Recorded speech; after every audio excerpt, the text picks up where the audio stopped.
শুনলে অবাক হবেন, জাহান্নামীরা অনেক লম্বা এবং যন্ত্রণাদায়ক শাস্তি ভোগ করার পর আল্লাহর কাছে 4টি জিনিস চাইবে, কিন্তু একটিও পূরণ হবে না।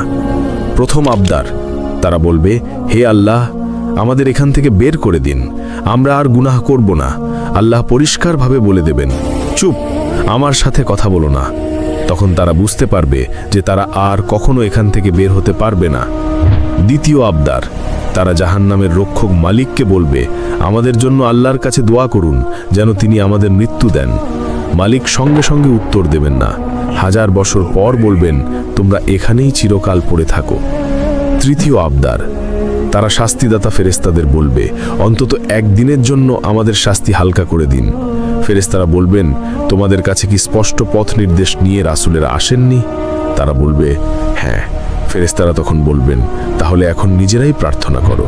চতুর্থ আবদার, তারা জান্নাতীদের ডেকে বলবে, ভাই একটু পানি দাও অথবা জান্নাতের কিছু খাবার দাও।